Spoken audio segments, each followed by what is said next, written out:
चलिए दोस्तों, इससे पहले हम लोग भूगोल का चैप्टर 1 और चैप्टर 2 को देखे थे, जिसमें हम लोग देखे थे सामान्य जानकारियाँ। और चैप्टर जो 2 था वह था भारत का भौतिक स्वरूप। और आज हम लोग चैप्टर 3 देखेंगे, जिसमें भारत की प्रमुख घाटियाँ, और चैप्टर 4 देखेंगे, जिसमें भारत की प्रमुख नदियाँ को देखेंगे। ठीक ना। चलिए स्टार्ट करते हैं। ये हम लोग का हो जाएगा पार्ट 2 हो जाएगा।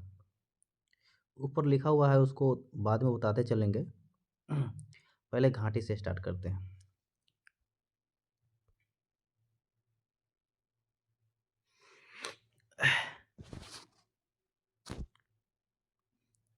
भारत की प्रमुख घाटियाँ में हिमाचल प्रदेश के कुछ घाटियाँ दिया हुआ है, जिसमें हम लोग कोड बनाए थे। लिखा हुआ है काचा, लामा, सास के, पापा के। ठीक ना। क से हो जाएगा कांगड़ा घाटी, क से कांगड़ा घाटी। चा से हो जाएगा चांबा घाटी, चा से चांबा घाटी।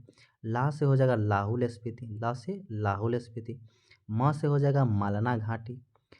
एक 100 से हो जाएगा हम लोग का स्पीति घाटी, और एक 100 से हो जाएगा सांगला घाटी।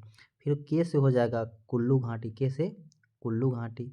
प से हो जाएगा पांगी घाटी, प से पांगी घाटी। और एक प से हो जाएगा पार्वती घाटी, और लास्ट में एक के है, क से हो जाएगा किन्नौर की घाटियाँ, किन्नौर की घाटियाँ।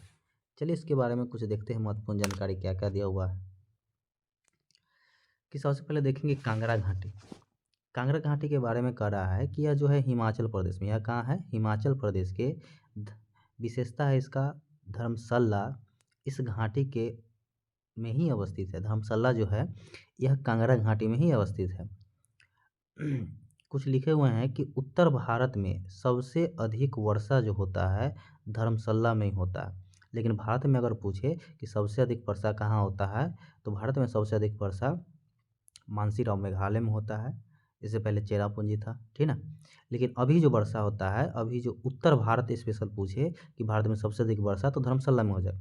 दूसरा नंबर है चांगी घाटी, जो हिमाचल प्रदेश में है।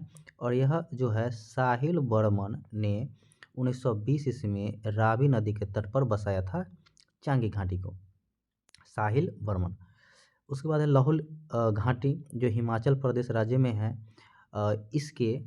इससे होकर चंद्र और भागा नदी प्रवाहित होता है। लाहुल स्पीति से होकर चंद्र और भागा नदी प्रवाहित होती है। बसपा घाटी भी कहाँ पर है, हिमाचल प्रदेश। बसपा घाटी भी कहाँ है, हिमाचल प्रदेश। उसके बाद है मालाना घाटी, जो कि हिमाचल प्रदेश में ही है। इसको कहते हैं छोटा यूनान, छोटा यूनान के रूप में यह प्रसिद्ध है। मालना घाटी जो है छोटा यूनान के रूप में प्रसिद्ध है। उसके बाद स्पीति घाटी है, ये भी हिमाचल प्रदेश में है। जो उसके बाद का है ताबो मठ, ताबो मठ अवस्थित जो है यह स्पीति घाटी में ही अवस्थित है। इसे लमाओ की भूमि कहा जाता है। स्पीति घाटी को लमाओ की भूमि कहा जाता है। और यह भारत की सबसे लंबी घाटी है। भारत की सबसे लंबी घाटी कहे तो स्पीति घाटी, भारत की सबसे लंबी घाटी स्पीति घाटी। यह जो छोटे ताबो मठ इसी में अवस्थित है, और लमाओ की भूमि के लिए प्रसिद्ध है जो है स्पीति घाटी है। पांगी घाटी हिमाचल प्रदेश में है। पांगवाल एवं भोटिया लोग का निवास स्थान है। पांगवाल एवं भोटिया लोग का निवास स्थान है। उसके बाद कुल्लू घाटी, ये भी हिमाचल प्रदेश में है। ब्यास नदी बहती है कुल्लू घाटी से, ब्यास नदी बहती है कुल्लू घाटी से। सांगला घाटी, ये भी हिमाचल प्रदेश में है। इसे बास्पा घाटी भी कहते हैं, बास्पा घाटी भी कहते हैं। किसको कहते हैं बास्पा घाटी, सांगला घाटी को, सांगला घाटी को बास्पा घाटी भी कहते हैं। पार्वती घाटी, ये भी हिमाचल प्रदेश के में है। और कुल्लू में ब्यास एवं पार्वती नदी के संगम पर है। कुल्लू में ब्यास एवं पार्वती नदी के संगम पर पार्वती घाटी है। मणिकरण, जो कि गर्म जल का फव्वारा है, हॉट स्पॉट स्थल यहाँ पर स्थित है। ठीक ना। लास्ट एक जो हिमाचल प्रदेश की घाटी है वह है किन्नौर घाटी।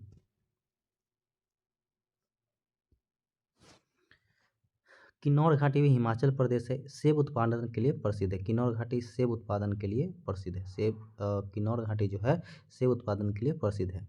आगे देखेंगे लद्दाख की प्रमुख घाटियाँ। इसका कोड जो हम लोग बनाए थे सुगा मांजा, सुगा मांजा। सू से हो जाएगा सुरु घाटी, सू से हो जाएगा सुरु घाटी। ग से हो जाएगा गलवान वैली, गलवान घाटी। म से हो जाएगा मरखा घाटी, म से हो जाएगा मरखा घाटी। न से हो जाएगा नुब्रा घाटी, न से हो जाएगा नुब्रा घाटी, ठीक ना। अब इसकी विशेषता के बारे में हम लोग देखेंगे कि मरखा घाटी जो है लद्दाख में ही है और हेमिस नेशनल पार्क को मार्ग प्रदान करता है मरखा घाटी। उसके बाद नुब्रा घाटी, ये भी लद्दाख में है। सियाचिन हिमनद से निकलने वाली नुब्रा नदी का उद्गम है। सियाचिन हिमनद से निकलने वाली नुब्रा नदी का उद्गम जो है नुब्रा घाटी में है। तो नुब्रा नदी जो निकलता है सियाचिन हिमनद से निकलता है। उसका सुरु घाटी जो है लद्दाख में है। सुरु नदी जो कि सिंधु के सहायक नदी है, सुरु नदी इस घाटी में बहती है। सुरु घाटी में ही सुरु नदी बहती है। उसके बाद गलवान वैली है, गलवान घाटी जो कि लद्दाख में है। यह लद्दाख एवं अक्साई चीन का विस्तृत भाग है। लद्दाख एवं अक्साई चीन का विकसित भाग है। अक्साई चीन जो है भारत और चीन के बीच में है, ठीक ना। उसके बाद यहाँ पर कुछ लिखा हुआ है कि 14 जून 2019 ईस्वी को, तो 14 जून 2019 ईस्वी को झड़प हुआ था, जो कि गलवान घाटी में ही झड़प हुआ था। उसके बाद उत्तराखंड के कुछ घाटियाँ हैं। उत्तराखंड के घाटी में देखेंगे हम लोग कि इसका कोड बनाए थे धन से फूल देजो, धन से फूल देजो, धन से फूल देजो, यहाँ पर लिखा हुआ है। ध से हो जाएगा धर्मा घाटी, ने से हो जाएगा नीलांग घाटी, से हो जाएगा सोर घाटी, से हो जाएगा सोर घाटी। सूर घाटी कहेगा सुरु घाटी, तो यह लद्दाख में हो जाएगा, लेकिन सोर घाटी जो हो जाएगा उत्तराखंड में हो जाएगा। फूल से फूलों की घाटी, फूल से फूलों की घाटी। दे से हो जाएगा जून घाटी, दून घाटी, दे से हो जाएगा दून घाटी। जो से हो जाएगा जो इधर दिया हुआ है हम लोग का देजो, देजो से हो जाएगा देजो से दून घाटी हो जाएगा। जो से जोहार घाटी, जो से जोहार घाटी, जो से जोहार घाटी। तो हम लोग का यहाँ पर लगभग 6 है, ठीक ना। धन से हो जाएगा धर्मा घाटी, 9 से हो जाएगा नीलांग घाटी, से हो जाएगा सोर घाटी, फूल से फूलों की घाटी। दे से हो जाएगा दून घाटी और जो से जोहर घाटी। देखेंगे इसकी विशेषता दून घाटी के बारे में। दून घाटी लद्दाख में है, इसके बारे में विशेषता कुछ नहीं दिया हुआ है। उसके बाद जोहर घाटी, ये भी दून घाटी उत्तराखंड में है, जोहर घाटी भी उत्तराखंड में है। यह लद्दाख और अक्साई चीन तक विस्तृत है। जोहर घाटी भी लद्दाख और अक्साई चीन के बीच विस्तृत है। उसके बाद इससे पहले देखे थे गलवान घाटी भी लद्दाख और अक्साई चीन में के बीच विस्तृत है। फूलों की घाटी उत्तराखंड में है। यहाँ ऋषि गंगा नदी बहती है, ऋषि गंगा नदी बहती है। इसे 2005 ईस्वी में यूनेस्को के विश्व धरोहर स्थल में शामिल किया गया था फूलों की घाटी को। सोर घाटी जो है उत्तराखंड में है, पिथौरागढ़ जो स्थित है, सोर घाटी में स्थित है पिथौरागढ़।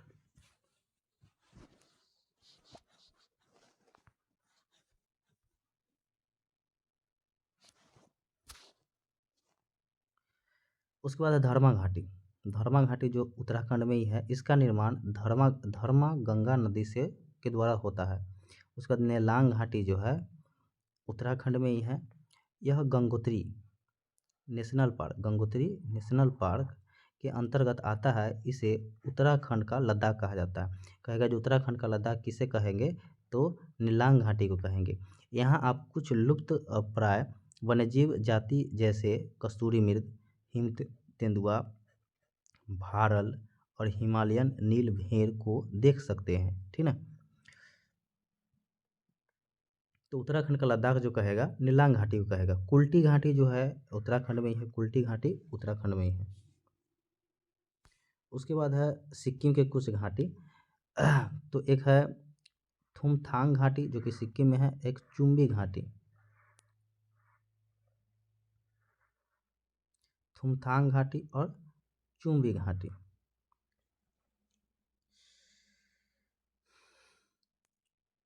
यह कहाँ है, सिक्किम में। थुमथांग घाटी जो है हॉट स्पीड और रोडोडेंड्रॉन झीलों के लिए प्रसिद्ध है। हॉट स्पीड और रोडोडेंड्रॉन झील के लिए प्रसिद्ध है थुमथांग घाटी। चुम्बी घाटी जो सिक्किम में है, यह यहाँ डोकलाम जो कि पठार में अवस्थित है, डोकलाम पठार में अवस्थित है। भारत, भूटान और चीन के तीनों सीमा की यहाँ पर मिलती है। भारत, भूटान और चीन के तीनों सीमा यहाँ पर मिलती है। उसके बाद नथुला और जलेपला दर्रा जो है सिक्किम में ही है, इसी घाटी में स्थित है। चुम्बी घाटी में ही नथुला जलेपला दर्रा स्थित है। यहाँ से कैलाश मानसरोवर तीर्थयात्री जाते हैं। यहाँ से कैलाश मानसरोवर तीर्थयात्री जाते हैं। ये डोकलाम विवाद जो हुआ था 2017 में, डोकलाम विवाद जो हुआ था 2017 में हुआ था। नागालैंड के घाटी देखेंगे तो जूके घाटी, जूके घाटी नागालैंड, जूके घाटी नागालैंड।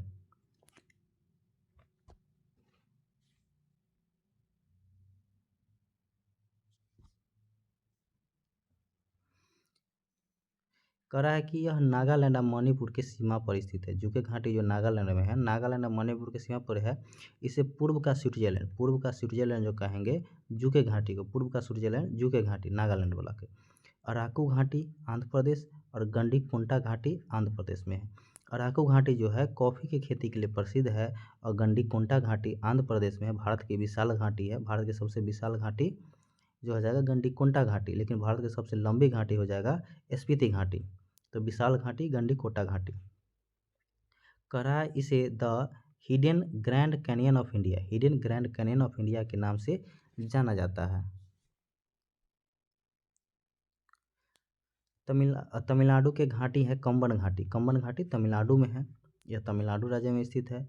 कह रहा है कि यह थेक्कारी, बरुस नाडु और कोडाई कनाल पहाड़ी से घिरा हुआ है। थेक्कारी, बरसनाडु और कोडाई कनाल पहाड़ी से घिरा हुआ है कंबन घाटी। शांत घाटी, इसे मौन घाटी, मौन घाटी के नाम से भी जाना जाते हैं, साइलेंट वैली भी कहते हैं, केरल में है। यह एक राष्ट्रीय उद्यान है जो अपनी जैव विविधता के लिए प्रसिद्ध है। और ये शांत घाटी को मौन घाटी किसने कहा था? सुगाथा चौधरी, सुगाथा चौधरी। न्यूर घाटी, न्यूर घाटी पश्चिम बंगाल में है। बराक घाटी के बारे में देखेंगे जो कि असम में है। कह रहा है कि इस घाटी का नाम बराकर नदी, बराक घाटी का नाम बराकर नदी पर पड़ा है। सिलचर इस घाटी का प्रमुख नगर है। सिलचर जो है बराक घाटी का प्रमुख नगर है। कह रहा है कि इस क्षेत्र चाय की खेती के लिए प्रसिद्ध है, चाय की खेती के लिए प्रसिद्ध है।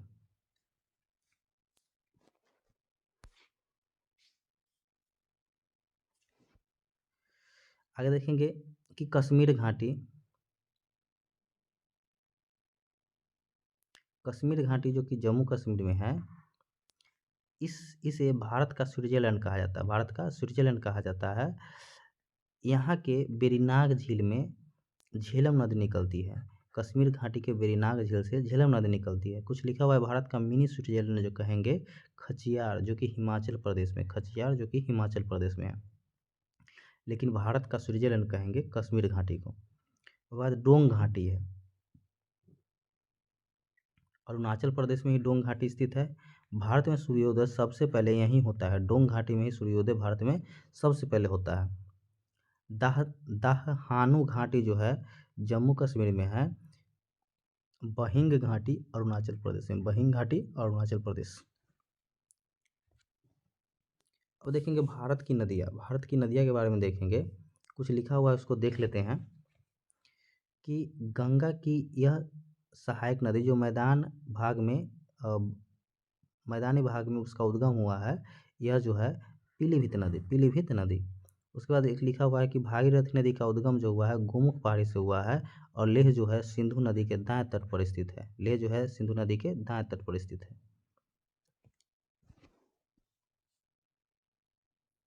चलिए देखते हैं, उसके बाद जो लिखा हुआ उसको पढ़ देंगे।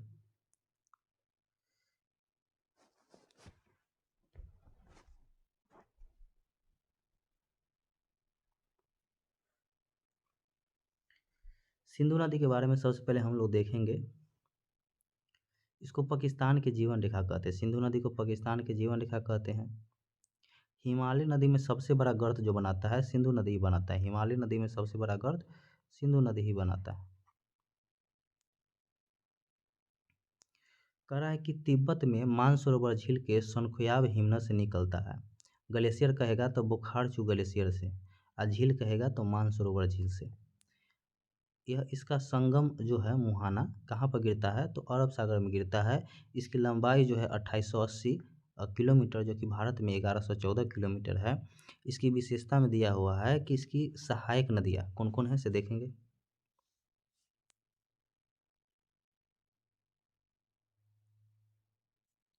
सहायक नदी जो है जस्कर, श्योक, गिलगित, हुंजा, नुब्रा, सिगार, गेसिंग, द्रास। जस्कर गिलगित हुंजा, जस्कर गिलगित हुंजा, नुब्रा, सिगार, सेंगेन और द्रास। उसके बाद है सतलज, चिनाब, रावी, ब्यास और झेलम। सतलज, चिनाब, रावी, ब्यास और झेलम, ये पांचों नदी को पंचनद कहते हैं, पंचनद कहते हैं। उसके साथ साथ और जो है सहायक नदी जैसे जस्कर, श्योक, गिलगित, हुंजा, नुब्रा, सिगार, गेसिंग, द्रास और सतलज, चिनाब, रावी, ब्यास, झेलम, ये जो है सिंधु के सहायक नदी है। ठीक है। उसके बाद झेलम देखेंगे कि यह बेरीनाग कश्मीर के समीप शेषनाग झील से निकलता है और चिनाब नदी में जाकर इसका मिलन स्थल होता है। ठीक है ना। कह रहा है कि भारत में ये जो है 724 किलोमीटर लंबा है, भारत में 400 मीटर बहता है। श्रीनगर में सिगार या बाजरा चलाए जाते हैं। श्रीनगर में सिगार और बाजरा, सिकारा और बाजरे जो चलाए जाते हैं, झेलम नदी में ही चलाए जाते हैं। रावी नदी के बारे में देखेंगे। रावी नदी के बारे में देखेंगे, ये भारत में बहता है, स्पेशल भारत में बहता है। कहता है कांगड़ा जिला हिमाचल प्रदेश के रोहतांग दर्रा के समीप से निकलता है रावी नदी। यह चिनाब में जाकर भी मिल जाता है। 725 किलोमीटर इसकी लंबाई है, जो कि स्पेशल भारत में ही बहता है। कहता है कि यह माधवपुर के समीप मैदान में प्रवेश करता है रावी नदी। उसके बाद चिनाब नदी देखेंगे कि बारासिंगी हिमनद से निकलता है, बारासिंगरी हिमनद से निकलता है चिनाब नदी। कह रहा है कि चंद्रभागा इसके उद्गम स्थान है, चंद्रभागा इसके उद्गम स्थान है। हिमनद कहेगा तब बारासिंगरी हिमनद, जो लाहुल के बरालाचा दर्रा के दोनों ओर स्थित है। चंद्र और भागा के बारे में कह रहा है। तो चिनाब का जो उद्गम है ये चंद्र और भागा नदी के आसपास से है। हिमनद कहेगा तब बारासिंगरी हिमनद। यह सिंधु नदी में जाकर मिलता है। 1180 1180 किलोमीटर बहता है, भारत में ही बहता है चिनाब नदी, भारत में 1180 किलोमीटर बहता है। उसके बाद सिंधु में जाकर मिल जाता है। दूध गंगा भी सहायक इसका है। उसके साथ साथ और देखें क्या क्या है। दूध गंगा सहायक कहेगा, चिनाब का ही सहायक है। कह रहा है कि यह सिंधु की सबसे बड़ी सहायक नदी, सिंधु की सबसे बड़ी सहायक नदी चिनाब नदी हो जाएगा। यहाँ यह पीर पंजाल में गहरा गर्ज बनाता है एवं अखनूर के निकट मैदान में प्रवेश करता है। उसके बाद ब्यास नदी है। ब्यास नदी हिमाचल प्रदेश के रोहतांग दर्रा के समीप ब्यास कुंड से 4330 किलोमीटर ऊंचाई पर से निकलता है ब्यास नदी। हरी के, जो कि कपूरथला के समीप सतलज में मिल जाता है, हरी के कपूरथला के समीप सतलज में मिल जाता है ब्यास नदी। और इसकी जो लंबाई है कितना किलोमीटर, 470 किलोमीटर बहता है। कुल्लू घाटी से बहते हुए धौलाधर पर्वत को पार कर पंजाब के मैदान में पहुंच जाती है। कुल्लू घाटी से बहते हुए धौलाधर पर्वत को पार कर पंजाब के मैदान में पहुंच जाती है। सतलज नदी के बारे में है कि शिवकिला दर्रा का निर्माण जो होता है सतलज नदी के ही द्वारा होता है। तिब्बत में मानसरोवर झील के समीप राकस ताल जो कि ऊंचाई समुद्र तल से 4555 मीटर है, वहाँ से निकलता है। और उच्च शरीफ जो कि पाकिस्तान से लगभग 17 किलोमीटर उत्तर में चिनाब में जाकर मिल जाता है सतलज नदी। इसकी जो लंबाई है 1500 किलोमीटर लंबाई है, 15 किलोमीटर लंबाई है और भारत में 1050। कह रहा है शिवालिक पर्वत श्रृंखला को काटते हुए पंजाब में प्रवेश करता है सतलज नदी। गंगा नदी के बारे में देखेंगे कि यह गंगोत्री के पास गोमुख हिमनद जो कि समुद्र तल से 3900 मीटर अधिक ऊंचा पर है, बंगाल की खाड़ी में गिर जाती है। 2525 जो कि भारत में इसकी लंबाई है। इसके साथ कुछ दिया हुआ है। गंगा जो है भागीरथी और अलकनंदा नदी का सम्मिलित नाम है। गंगा जो है नाम जो पड़ा है भागीरथी और अलकनंदा के सम्मिलित नाम को गंगा कहते हैं। कुछ लिखा हुआ है कि किस नदी पर विश्व का सबसे बड़ा पुल है, तो चिनाब नदी पर। श्रीरंगपट्टनम, शिव समुद्रम और श्रीरंगम कावेरी नदी पर स्थित है। अधिकांश लवणीय नदी बंगाल की खाड़ी में गिरती है। अधिकांश लवणीय नदी बंगाल की खाड़ी में गिरती है। कर्नाटक, केरल, तमिलनाडु और पुदुचेरी से होते हुए कावेरी नदी बहती है। ठीक ना, कर्नाटक, केरल, तमिलनाडु और पुदुचेरी से होते हुए। नेत्रावती द्वीप जो है कर्नाटक में है। दिल के आकार के द्वीप है नेत्रावती। अब कबूतर द्वीप के नाम से जाना जाता है नेत्रा द्वीप। नेत्रावती द्वीप कबूतर द्वीप के नाम से जाना जाता है, दिल के आकार के है और कर्नाटक राज्य में स्थित है। ऊपर में कुछ लिखा हुआ है, जिसको नहीं पढ़े थे पढ़ दे रहे हैं। साधु बेट द्वीप, आलिया बेट द्वीप, खदिया बेट द्वीप, ये सब बेट जो द्वीप है गुजरात में है। पताल तोर कुआं उत्तराखंड के तराई भाग का उदाहरण है। भाभर गिरिपद का उदाहरण है, जो कि शिवालिक श्रेणी के अंतर्गत आता है। पूर्वी घाट के कुछ पर्वत दिया हुआ है, उसका कोड बनाए हुए हैं। पूर्वी घाट के कुछ पर्वत जो कि उत्तर से दक्षिण में दिया हुआ है। इसका कोड है 90 पाना 90 पाना जैसे पंच सिरो। 90 पाना जैसे पंच सिरो।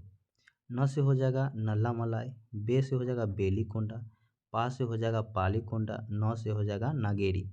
ये सब जो चार नदी पड़े हैं अभी, ये चार नदी जो है कहाँ है, आंध्र प्रदेश में। और चार नदी लास्ट में पढ़ेंगे वो तमिलनाडु में हो जाएगा। ज से हो जाएगा 90 पाना, ज से हो जाएगा जावेरी, स से हो जाएगा शिवराय, पंच से हो जाएगा पंचमलाई, सी से हो जाएगा सिरुमलाई। ये सब जो हो जाएगा कहाँ पर है, ये हो जाएगा तमिलनाडु में, तमिलनाडु में।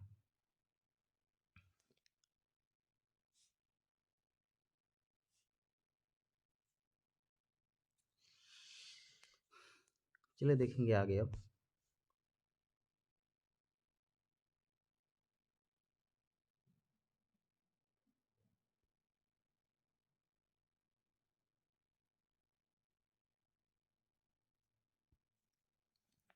लिखा हुआ है कि दामोदर नदी किस नदी की सबसे बड़ी सहायक नदी है, तो हुगली नदी की सहायक नदी है। हिमाचल प्रदेश से प्रवाहित नदी कौन कौन है, चिनाब, रावी और सतलज। चिनाब, रावी और सतलज हिमाचल प्रदेश होकर बहती है। पूरब की ओर बहने वाली नदी कौन है जिसका निम्न वर्ण के कारण विभ्रंश घाटी का निर्माण करता है, तो दामोदर नदी। उसके बाद है विश्वाघाती नदी के नाम से हुगली नदी को जाना जाता है। एडन जो है दामोदर के सहायक है, एडन जो है दामोदर के सहायक है, एडन नदी। उसके बाद यमुना नदी पढ़ेंगे। यमुना नदी जो है बंदरपूछ के पश्चिमी ढाल पर यमुनोत्री हिमनद से निकलता है और प्रयाग जो इलाहाबाद में गंगा में मिल जाता है। यमुना 1375 किलोमीटर यह दूरी तय करता है, लंबाई इसकी। इसकी सहायक नदी है चंबल, बेतवा और केन।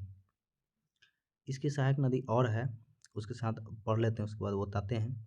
ये तीनों नदियाँ दक्षिण से यमुना में मिलती है। चंबल, बेतवा, केन जो है यह दक्षिण से यमुना में मिलती है। यमुना की सहायक नदी और है चंबल, बेतवा, केन। उसके बाद है सिंध,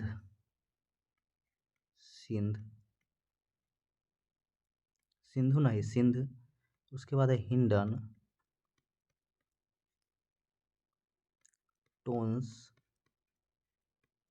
गिरी, आसान। ठीक है, इतना जो इसकी सहायक नदी है। लगभग 7 इसकी सहायक नदी जो प्रमुख है। सिंध पूछा हुआ है, सिंध बार बार पूछता है, हिंडन भी पूछता है, टोंस भी पूछता है, ठीक ना, और चंबल, बेतवा, केन तो पूछता ही है। उसके बाद चंबल नदी है, मध्य प्रदेश में मऊ के समीप स्थित जानापाव पहाड़ी से और सिंगार चौरा चोटी से, जानापाव पहाड़ी के सिंगार चौरा चोटी से निकलता है चंबल नदी। मध्य प्रदेश के मऊ के समीप जानापाव पहाड़ी के सिंगार चौरा चोटी से चंबल नदी निकलता है। उसके बाद कह रहा है कि संगम कहाँ है, कि इटावा उत्तर प्रदेश से 38 किलोमीटर दूर यमुना में जाकर मिल जाता है और 995 किलोमीटर दूरी तय करता है। देश के सबसे गहरे गड्ढे का निर्माण यही बनाता है कौन? चंबल नदी। देश के सबसे गहरे गड्ढे का निर्माण चंबल नदी बनाता है। उसके बाद है इसकी सहायक नदी जो है काली सिंध, पार्वती, सिप्ता, बनास, कुरली, बरली, मेज। काली सिंध, काली सिंध पार्वती, सिप्ता, बनास, कुरली, बरनी, मेज। काली सिंध पार्वती, सिप्ता, बनास, कुरली, बरनी, काली सिंध पार्वती, सिप्ता, बनास, कुरली, बरनी, मेज। उसके बाद रामगंगा नदी। रामगंगा नदी नैनीताल के समीप मुख्य हिमालय श्रेणी के दक्षिण भाग से निकलती है और यह कहता है कि कन्नौज के निकट गंगा नदी में जाकर मिल जाता है रामगंगा नदी। 696 किलोमीटर चलता है। इसकी सहायक नदी को दिया हुआ है खून आएरिल प्रमुख इसकी सहायक है। रामगंगा की सहायक नदी खून और एरिल नदी रामगंगा की सहायक नदी। उसके बाद शारदा नदी जिसको काली गंगा कहते हैं, कुमायूं हिमालय मिलान हिमनद से निकलता है शारदा नदी, जो काली गंगा के नाम से जाना जाता है। बहराम घाट के समीप घाघरा नदी में मिल जाता है शारदा नदी। इसकी सहायक नदी है सरमालिसार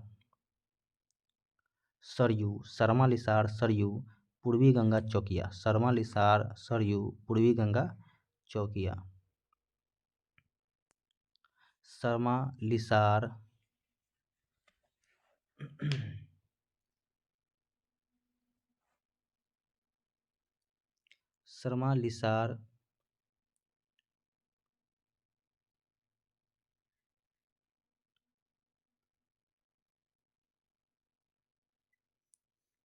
सरमालिसार सरयू, पूर्वी गंगा चौकिया जो है सहायक नदी है शारदा या काली गंगा के। उसके बाद घाघरा नदी है, इसको कर्णाली नदी या करौलिया नदी भी कहता है। नेपाल के तकलाकोट से 37 किलोमीटर उत्तर पश्चिम में मापचुतुंग हिमनद से निकलता है। उसके बाद सारण तथा बलिया जिले के समीप गंगा में मिल जाता है। सारण और बलिया में छपरा के आसपास मिल जाता है गंगा में। करा के शिवालिक के पार करते हुए शीश पानी नामक 180 मीटर गहरे गड्ढा का निर्माण करता है। काली नदी चौकिया छोटी गंगा इसकी सहायक नदी है घाघरा के। और यह जो है शिवालिक के पार करते हुए शीश पानी नामक 180 मीटर गहरे गड्ढे का निर्माण करता है।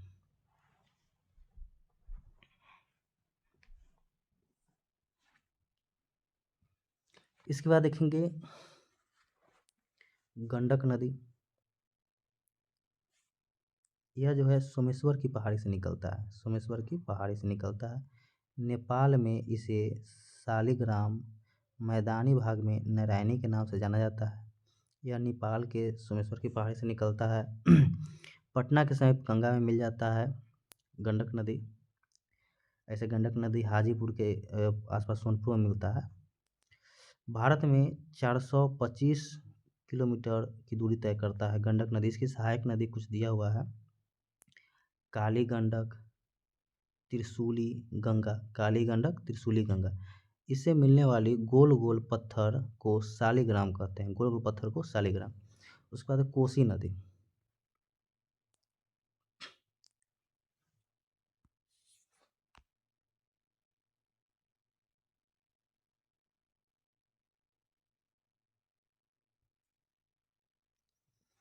कोसी नदी जो है गोसाई चोटी के उत्तर में निकलता है नेपाल से और यह जो है कारागोला के दक्षिण पश्चिम में गंगा मिल जाता है। कटिहार के कुर्सेला में जो बीपीएससी के क्वेश्चन पूछा हुआ है कि कोसी जो है गंगा में कटिहार के कुर्सेला में मिलता है। 730 किलोमीटर की दूरी तय करता है। इसकी मुख्य धारा जो अरुण नदी, तिब्बत में पंगचू नदी कहते हैं। कोसी को अरुण नदी और तिब्बत में इसे पंगचू नदी कहते हैं। इसकी सहायक नदी है यारू, सोनकोसी, तामुर कोसी, इंद्रावती, लिखू, दूध कोसी, भोट कोसी, तंबा कोसी, ठीक ना। तैयारो लिखी इंद्रावती, और बाकी बाद जो कोसी लग गया वो सब कोसी की सहायक नदी है। उसके बाद बेतवा और बेतवा नदी,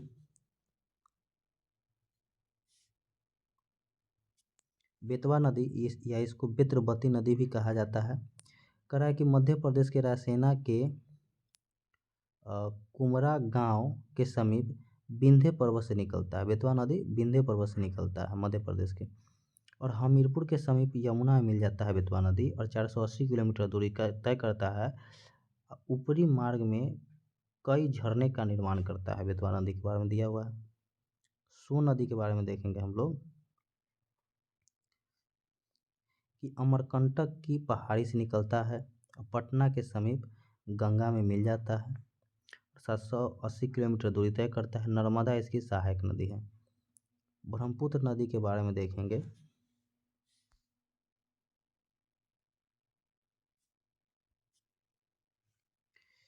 ब्रह्मपुत्र नदी, इसको हाथी नदी या लाल नदी भी कहते हैं। हाथी नदी या लाल नदी भी कहते हैं।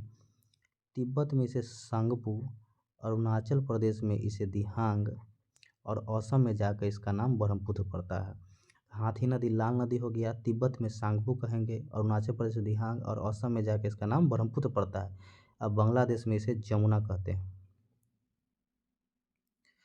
उसके बाद कह रहा है कि तिब्बत में रामेश्वरम झील से 180 किलोमीटर की दूरी पर स्थित चेमयुंगडुंग हिमनद से निकलता है। बंगाल की खाड़ी में यह गिर जाता है। 2900 किलोमीटर दूरी तय करता है। भारत में 916 किलोमीटर दूरी तय करता है। इसकी प्रमुख सहायक नदी है दिबांग, लोहित, कावेंग, दिबांग, लोहित, कावेंग, सुवनसिरी, मानस, पुथीमारी, धनसिटी, पगलड़िया, तीस्ता, ये सब जो है इसकी सहायक नदी है। उसके बाद नर्मदा नदी है, जो कि विंध्य और सतपुरा पर्वतमाला के मध्य से होकर बहती है। नर्मदा नदी विंध्य और सतपुरा पर्वतमाला के मध्य से होकर नर्मदा नदी बहती है। विंध्य पर्वतमाला श्रेणी में अमरकंटक नामक स्थान से इसका उद्गम होता है। कह रहा है कि खंबात की खाड़ी में यह गिर जाती है, और ये 1312 किलोमीटर की दूरी तय करती है। कह रहा है कि जबलपुर में भेड़ाघाट के समीप कपिलधारा धुआंधार जलप्रपात का निर्माण करते हुए डेल्टा के बजाय एस्चुरी बनाती है, और यह विभ्रंश घाटी से होकर बहती है नर्मदा नदी। ठीक ना। तो कपिलधारा के समीप धुआंधार जलप्रपात का निर्माण करती है। कपिलधारा जलप्रपात या धुआंधार जलप्रपात डेल्टा के बजाय एस्चुरी बनाती है। तो डेल्टा जो बनाता है, जो बंगाल की खाड़ी में गिरता है वो डेल्टा बनाता है, और अरब सागर में गिरता है वो एस्चुरी बनाता है।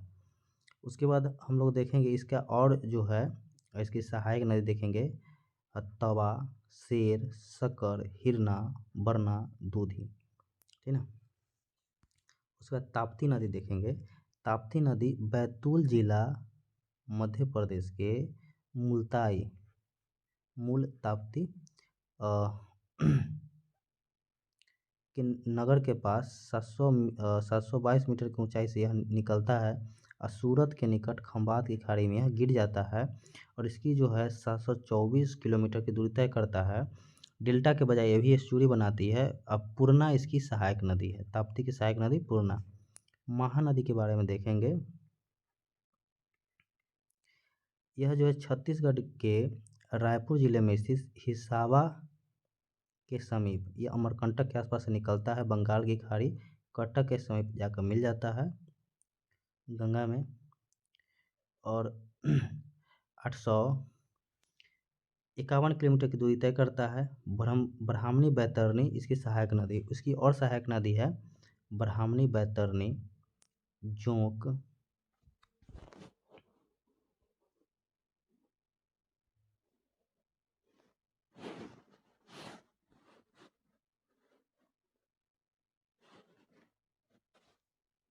ब्राह्मणी, बैतरणी, जोंक, तेल, माद, हसदेव, सिहनाद और ईब। इतना इसकी सहायक नदी महानदी के। ब्राह्मणी, बैतरणी, जोंक, तेलमाद, हसदेव, सिहनाद, ईब ब्राह्मणी बैतरणी, जोग तेलमाद, हस्तशिप श्रीनाथ, ईवी इसकी सहायक नदी है। उसके बाद क्षिप्रा नदी देखेंगे। इंदौर जिला की काकरी बाड़ी नामक पहाड़ी से निकलता है और चंबल नदी में जाकर मिल जाता है। 560 किलोमीटर की दूरी तय करता है।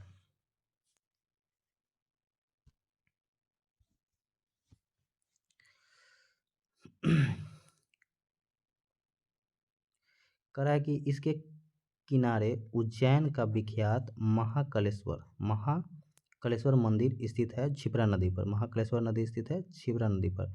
यहाँ प्रति 12 वर्ष पर कुंभ मेला लगता है। क्षिप्रा नदी पर प्रति 12 वर्ष पर कुंभ मेला लगता है।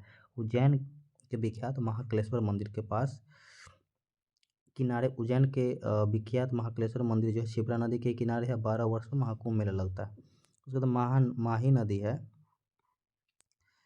कि धार जिला मध्य प्रदेश के अमझोर मेहद झील से निकलता है माही नदी, और यह जो है खंबात की खाड़ी में गिर जाती है और 585 किलोमीटर की दूरी तय करते हुए इसमें देखें कि इस पर बजाज सागर बांध जो है, बजाज सागर बांध यह जो है माही नदी पर है। बजाज सागर बांध बनाती है और कर्क रेखा को 2 बार काटती है। कर्क रेखा को 2 बार काटती है माही नदी। लूनी नदी के बारे में देखेंगे कि अजमेर जिला स्थित नाग पहाड़ जो कि अरावली पर्वत पर पुष्कर के समीप 2 धारा सरस्वती और सागरमती के रूप में उत्पन्न होती है, जो गोविंदगढ़ के निकट आपस में मिल जाती है। सरस्वती और सागर माता के रूप में उत्पन्न होती है, गोविंदगढ़ के निकट आपस में मिल जाती है, वहाँ से इसे लूनी कहते हैं, और यह कच्छ के रण में गायब हो जाती है। 320 किलोमीटर की दूरी तय करती है। यह भारत का एकमात्र अंतर्वाही नदी है। इसकी जो कुछ है जोबई सुकरी और जोजारी इसकी सहायक नदी। जोबई सुकरी और जोजारी जो है लूनी की सहायक नदी है। सोम के बारे में देखेंगे कि उदयपुर जिला के बोझा मेरा नामक स्थान पर यह निकलती है और बेनेश्वर के समीप माही में जाकर मिल जाती है। इसकी कुछ सहायक नदी है जोखम गोमती और सरनी। जोखम गोमती और सरनी इसकी सहायक नदी है सोम के। और साबरमती नदी के बारे में देखेंगे कि जय समुंदर झील से यह निकलती है साबरमती नदी और खंबात की खाड़ी में यह गिर जाती है 371 किलोमीटर की दूरी तय करते हुए।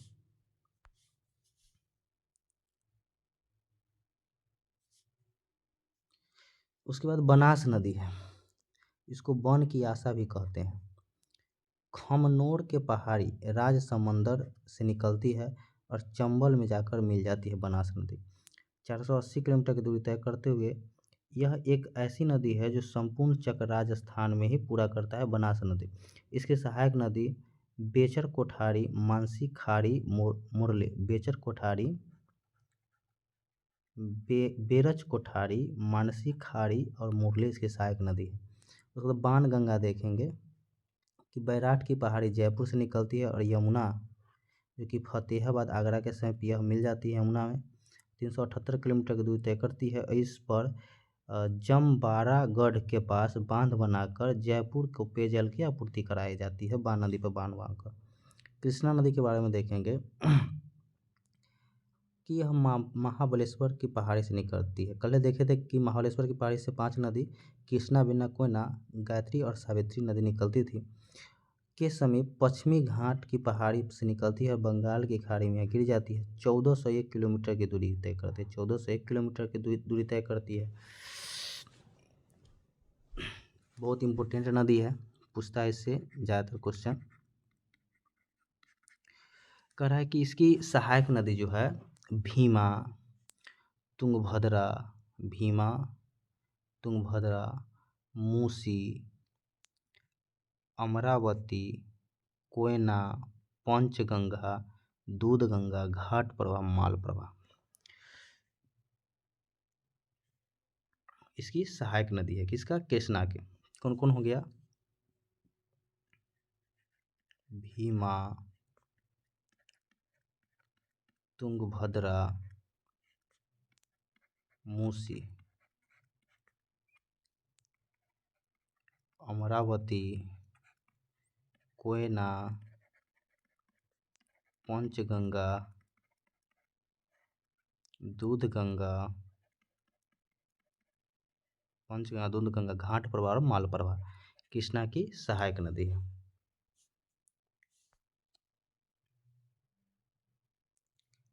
देखेंगे कुछ लिखे हुए हैं कि गंगा, गोदावरी, कृष्णा और यमुना और नर्मदा नदी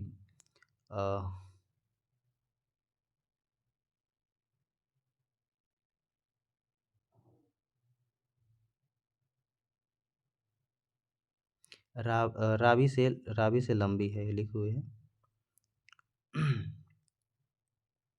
उसके बाद कह रहा है कि देखेंगे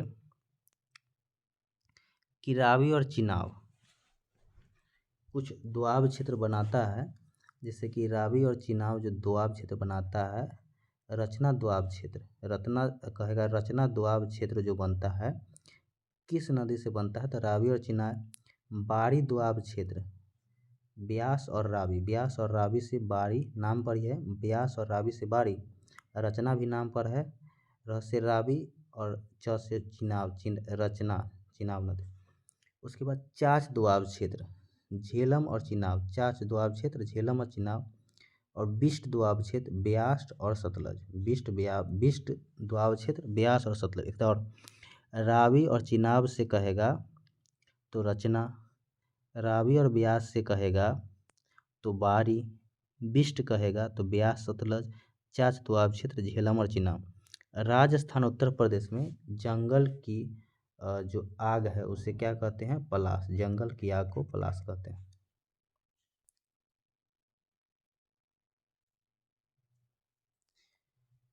गोदावरी नदी के बारे में पढ़ेंगे कि यह नासिक जिला जो महाराष्ट्र में है के त्रियंबकम गांव से एक बड़ी पहाड़ी जो प्रायद्वीप की सबसे बड़ी और लंबी नदी है गोदावरी नदी। प्रायद्वीप भारत की सबसे लंबी और बड़ी नदी गोदावरी नदी है से निकलती है और बंगाल की खाड़ी में यह गिर जाती है।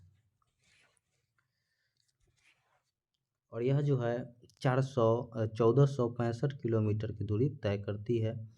इसे बृहद गंगा, दक्षिण गंगा भी कहा जाता है। गोदावरी की प्रमुख सहायक नदी है पेनगंगा, इंद्रावती, प्राणहिता, मंजरी सबरी, पूर्णा, बेनगंगा, प्रवदा और वर्धा। तो गोदावरी के सहायक नदी कौन कौन हो गया, पेनगंगा, इंद्रावती, प्राणहिता, मंजरी सबरी, पूर्णा, बेनगंगा, प्रवदा और वर्धा। उसके बाद कावेरी नदी है,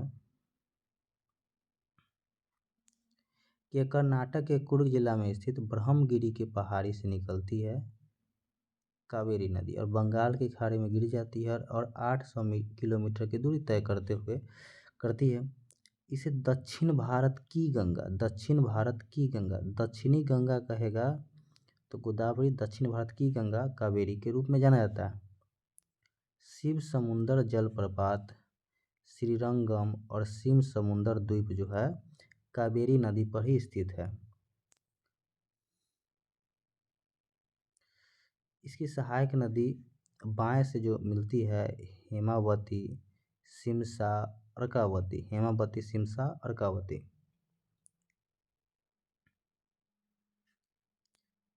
उसके बाद है कावनी, भवानी, न्यूल और अमरावती। ये दाएं से आकर मिलती है। तो बाएं से हेमावती, सिमसा, अर्कावती और कामनी, भवानी, न्यूल और अमरावती ये दाएं से आकर मिलती है। तुंगभद्रा नदी के बारे में देखेंगे। तुंगभद्रा नदी यह कर्नाटक में पश्चिम घाट पहाड़ी के गंगा मूल चोटी से तुंगा और के समीप में ही काडू से भद्रा नदी से उद्गम होती है और कृष्णा में जाकर मिल जाती है। तुंगभद्रा 331 किलोमीटर की दूरी तय करती है। इसकी प्रमुख सहायक नदी कुमुदवती, वर्धा, मगरी और हिंद और एक हंगरी भी है तुंगभद्रा की सहायक नदी। आगे देखेंगे पेन्नार। पेन्नार नदी जो है नंदी दुर्ग श्रेणी के चेन्नाकेशव पहाड़ी कर्नाटक से निकलती है, बंगाल की खाड़ी में गिर जाती है और 597 किलोमीटर की दूरी तय करती है। इसकी सहायक नदी पापहनी और चित्रावती। पेन्नार की सहायक नदी पापहनी और चित्रावती। दक्षिणी टोंस के बारे में देखेंगे कि यह कैमूर की पहाड़ी में स्थित तमसा कुंड जलाशय से निकलती दक्षिणी टोंस।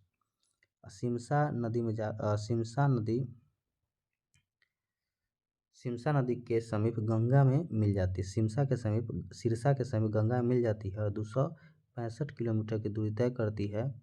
बिहार जलप्रपात दक्षिणी टोंस नदी पर है। पेरियार नदी पेरियार झील से ही निकलती है और यह केरल में प्रवाहित होती है। पेरियार नदी। उमियम नदी उमियम झील मेघालय से निकलती है। यह एक छोटी नदी है। और हुगली नदी जो है यह गंगा की एक शाखा जो धुलिया पंजाब के दक्षिण गंगा से अलग होती है, वहाँ से निकलती है और गंगा बंगाल की खाड़ी में मिल जाती है। इसकी सहायक नदी जलांगी और दामोदर है, हुगली की सहायक। उसके बाद कह रहा है कि यह भारत में सबसे ऊंचा ज्वार भित्ति वाला नदी, भारत में सबसे ऊंचा ज्वार भित्ति वाली नदी है। इसका नदी मुख भारत की नदी से सबसे बड़ा है। नदी मुख जो है भारत के जितना भी नदी है वो सबसे बड़ा है। बेगई नदी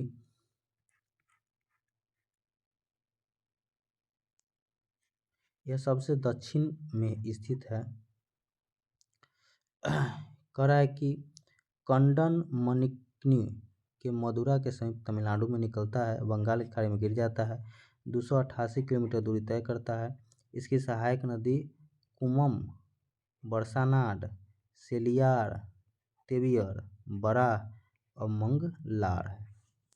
पंचनद के नाम से पंजाब मुख्य नदियाँ सतलज, ब्यास, रावी, चिनाब और झेलम को दिया गया है। अब आगे देखेंगे हम लोग कुछ इसके बारे में।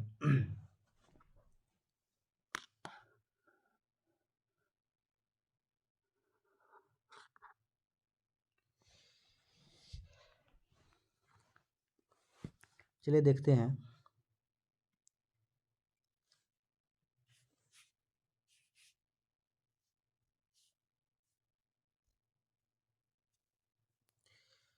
उत्तराखंड के उत्तर कोसी जिला में 3900 मीटर की ऊंचाई पर गोमुख के निकट गंगोत्री हिमानी गंगा का उद्गम स्रोत है। यहाँ से भागीरथी कहते हैं, यहाँ इसे भागीरथी कहते हैं। यह गंगा का मुख्य धारा है। गंगा का मुख्य धारा कहेगा तो भागीरथी है।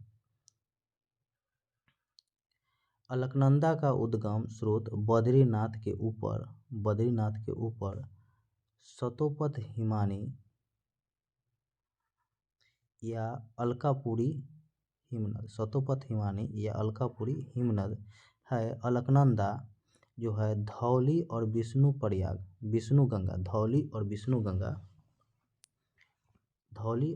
गंगा धारा से मिलकर बनती है, जो जोशीमठ या विष्णु प्रयाग में मिलती है। करा कि अलकनंदा की अन्य सहायक नदी पिंडार है। अलकनंदा की एक सहायक नदी पिंडार है। धौली गंगा विष्णु गंगा तो रहती है, उसके साथ साथ एक पिंडार भी है, जो इसके कर्णप्रयाग में मिलती है। अलकनंदा पिंडार जो मिलता है कर्णप्रयाग में मिलता है। अलकनंदा में महासीर नामक मछली होती है। इसका निवास नदी के निचले हिस्से में होता है, किंतु अंडा देने के लिए ऊपर आती है। उसके बाद है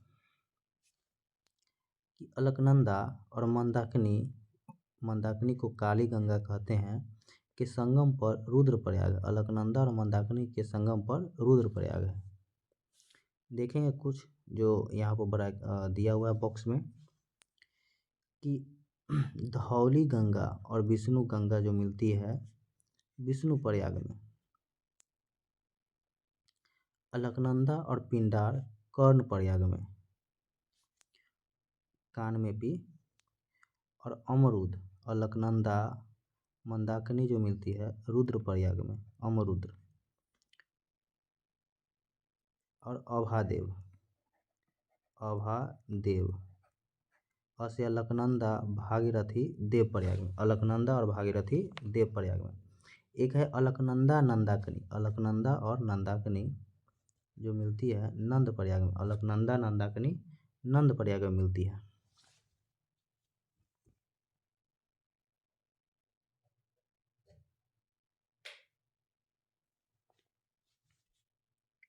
चलिए आगे देखते हैं हम लोग। कह रहा है कि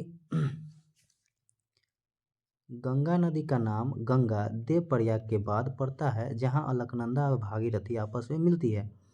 गंगा हरिद्वार के निकट मैदानी भाग में प्रवेश करती है। यहाँ से पहले दक्षिण की ओर, फिर दक्षिण पूर्व की ओर, फिर पूर्व की ओर बहती है।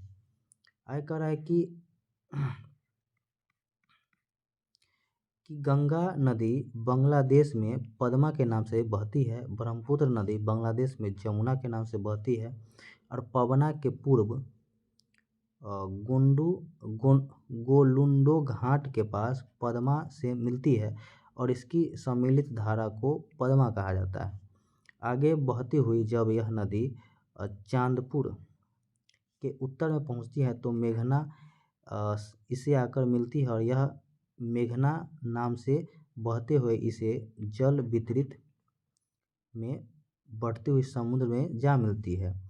मेघना की सहायक नदी बराक है। मेघना की सहायक नदी बराक नदी है जो उद्गम इसका है मणिपुर के जनापाव पहाड़ी, मणिपुर के जनापाव पहाड़ी में कहेगा। जो बराक नदी जो है किसकी सहायक नदी है तो मेघना की सहायक नदी है और मणिपुर के जनापाव पहाड़ी से बराक नदी का उद्गम स्रोत है। उसके बाद इधर कुछ दिया हुआ है, देखते हैं कि ब्रह्मपुत्र नदी जिसको यारलुंग जांगपो नदी भी कहा जाता है यांग्याप दर्रा में प्रवेश करती है। लिखा हुआ है कि यांग्याप दर्रा में यह प्रवेश करती है और अरुणाचल प्रदेश के सदिया कस्बे के पश्चिम से भारत में प्रवेश करती है। अरुणाचल प्रदेश के सदिया कस्बा के पश्चिम से भारत में प्रवेश करती है ब्रह्मपुत्र नदी।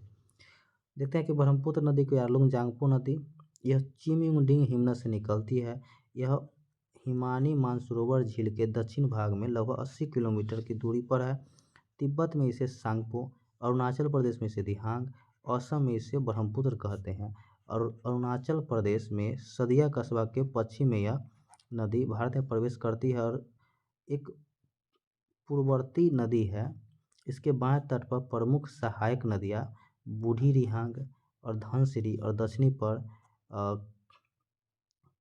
कलंग, जबकि दाएं तट पर मिलने वाली प्रमुख सहायक नदी जो है स्वनसिरी, कामेंग, मानस, संकोश।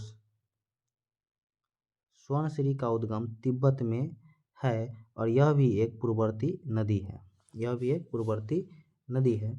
कह ब्रह्मपुत्र नदी फिर बांग्लादेश में गोलपारा के पास प्रवेश करती है, फिर दक्षिण की ओर बहती है। बांग्लादेश में तीस्ता के दाहिने किनारे पर मिलती है। इसके बाद यह जमुना कहलाती है। अंत में यह नदी पद्मा के साथ मिलकर बंगाल की खाड़ी में गिर जाती है। कुछ लिखा हुआ था यहाँ पर, देखेंगे चंबल के बारे में कि दिल का वरा, इसका कोड है कि दिल का वरा जो है बाएं तट पर से मिलता है और दम मस्तिष्क जो है दाएं तट से मिलता है। कोड देख लीजिएगा, आप लोग बना दिए हैं। कह रहा है कि चंबल राजस्थान की एकमात्र नदी है जो सालों भर बहती है। राजस्थान की एकमात्र नदी जो सालों भर बहती है वह है चंबल। और चौरासीगढ़ जो कि चित्तौड़ के पास राजस्थान में प्रवेश करती है और इस नदी पर भैंसा रोडगढ़ यानी चित्तौड़ के पास प्रमुख चुलिया जलप्रपात है। सिंधु नदी के बारे में कुछ कह रहा है कि सिंधु नदी भारत में लद्दाख के लेह जिले से होकर बहती है। भारत व पाकिस्तान सिंधु नदी जल समझौता जो हुआ था 1960 ईस्वी में 60 के अनुसार भारत इस नदी प्रक्रम जिसे सिंधु नदी एवं उसके सहायक झेलम एवं चिनाब के संपूर्ण जल का केवल 20% ही जल उपयोग करेगा। भारत सिंधु के सहायक नदी सिंधु, झेलम, चिनाब, रावी, ब्यास, सतलज। तो सिंधु, झेलम, चिनाब का 20% भारत यूज करेगा और 80% पाकिस्तान यूज करेगा। लेकिन रावी, ब्यास और सतलज का जो है 80% भारत करेगा और 20% पाकिस्तान करेगा। और यह जो सिंधु नदी समझौता हुआ था भारत और पाकिस्तान के बीच, भारत के प्रधानमंत्री नेहरू थे और आयूब खां जो थे पाकिस्तान के प्रधानमंत्री थे, पाकिस्तान के राष्ट्रपति थे। उसके बाद देखेंगे कि हरियाणा और दिल्ली राज्य अम्बाला के पास की भूमि जो सिंधु और गंगा नदी तंत्र के बीच जल विभाजक का कार्य करता है। कि हरियाणा और दिल्ली राज्य के जो है सिंधु और गंगा नदी तंत्र के बीच जल विभाजक का काम करती है, क्योंकि इसके पूरब की नदियाँ बंगाल की खाड़ी में एवं पश्चिम की नदियाँ अरब सागर में गिरती है। अम्बाला से सुंदरगढ़ तक मैदान लगभग 1800 किलोमीटर फैले हुए, लेकिन इसके ढाल गिरावट मुश्किल से 300 मीटर की है। आगे देखेंगे हम लोग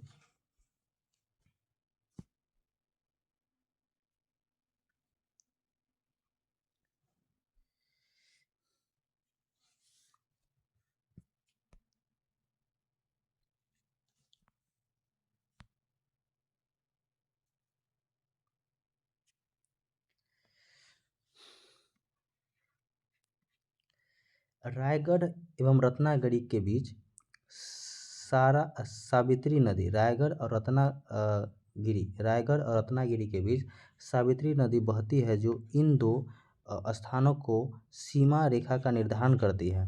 वंशधारा नदी उड़ीसा के कालाहांडी जिले से निकलती है, जो गोदावरी और ऋषिकुल्या नदी के बीच से बहती हुई बंगाल की खाड़ी में गिर जाती है। तो वंशधारा नदी जो उड़ीसा के कालाहांडी जिले से निकलती है, गोदावरी और ऋषिकुल्या नदी के बीच जो है बहते हुए बंगाल की खाड़ी में गिर जाती है।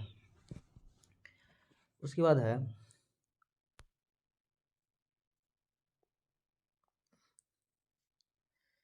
कि गोदावरी नदी का जल ग्रहण क्षेत्र भारत के 7 राज्य में है। गोदावरी नदी का जल ग्रहण क्षेत्र भारत के 7 राज्य में है। कौन कौन है? महाराष्ट्र, तेलंगाना, छत्तीसगढ़, मध्य प्रदेश, आंध्र प्रदेश, कर्नाटक और उड़ीसा। याद करने के लिए करेंगे महाराष्ट्र, कर्नाटक, आंध्र प्रदेश, तेलंगाना। महाराष्ट्र, कर्नाटक, आंध्र प्रदेश, तेलंगाना, मध्य प्रदेश, छत्तीसगढ़ और उड़ीसा। मध्य प्रदेश, छत्तीसगढ़ और उड़ीसा जो गोदावरी नदी का जलग्रहण क्षेत्र है। 7 राज्य कौन कौन हो गया? महाराष्ट्र, कर्नाटक, आंध्र प्रदेश, तेलंगाना, छत्तीसगढ़, उड़ीसा और मध्य प्रदेश। उसके बाद बराक नदी मणिपुर हिल के माउंट जानपो से निकलती है। भारत के यह जो है कौन कौन से राज्य? असम, मणिपुर, मिजोरम राज्य से बहते हुए बांग्लादेश में प्रवाहित होती है। और बराक नदी के प्रमुख सहायक नदी है जीरी, धलेश्वरी, सिंगला, लोगई और सोनाई। सीनी, धलेश्वरी, सिंगला, लोगई और सोनाई। बांग्लादेश में इसे सुरमा के नाम से जाना जाता है। कि बराक नदी को बांग्लादेश में सुरमा के नाम से तथा मेघना के नाम से, सुरमा और मेघना के नाम से जाना जाता है। कह रहा है कि बराक नदी को राष्ट्रीय जलमार्ग 6 घोषित किया गया है। इस नदी पर तिहाई मुख्य बांध अवस्थित है। तिहाई मुख्य बांध कहेगा तो बराक नदी पर स्थित है और राष्ट्रीय जलमार्ग 6 घोषित किया गया है। कह रहा है कि प्रायद्वीपीय नदी पर उत्तर से दक्षिण की ओर क्रम। प्रायद्वीपीय नदी को उत्तर से दक्षिण के बीच क्रम दिया हुआ है कि महानदी, उसके बाद गोदावरी, उसके बाद कृष्णा, उसके बाद पेन्नार, कावेरी और बिगई। इसका कोड है माँ के गोदी में कृष्णा पनीर कैबे। माँ के गोदी में कृष्णा पनीर कैबे। तो माँ से महानदी, माँ से हो गया महानदी, माँ के साइलेंट है, गो से गोदावरी नदी, इसमें में साइलेंट हो जाएगा, कृष्णा से हो जाएगा कृष्णा नदी, पनीर से पेन्नार नदी, क से हो जाएगा कावेरी नदी, अब बे से बेगई नदी। माँ के गोदी में कृष्णा पनीर कैबे, महानदी, गोदावरी नदी, कृष्णा नदी, महानदी, उसके नीचे गोदावरी नदी, उसके नीचे कृष्णा नदी, उसके बाद पेन्नार नदी, कावेरी नदी, बेगई नदी, पेन्नार नदी, कावेरी नदी, बेगई नदी। उसके बाद पारादीपीय नदी का लंबाई के घटते क्रम में, यानी सबसे बड़का तब छोटका, यानी सबसे पहले गोदावरी, उसके बाद कृष्णा, तब नर्मदा, तब महानदी, तब कावेरी, तब ताप्ती। इसका कोड है जी के न महकता, जी के न महकता। जी से हो गया गोदावरी, के से कृष्णा, जी से गोदावरी, के से कृष्णा, न से नर्मदा, म से महानदी, मह से महानदी, क से कावेरी, त से ताप्ती। एक और, जी के न महकता, जी से गोदावरी, के से कृष्णा, न से नर्मदा, मह से महानदी, क से कावेरी, त से ताप्ती।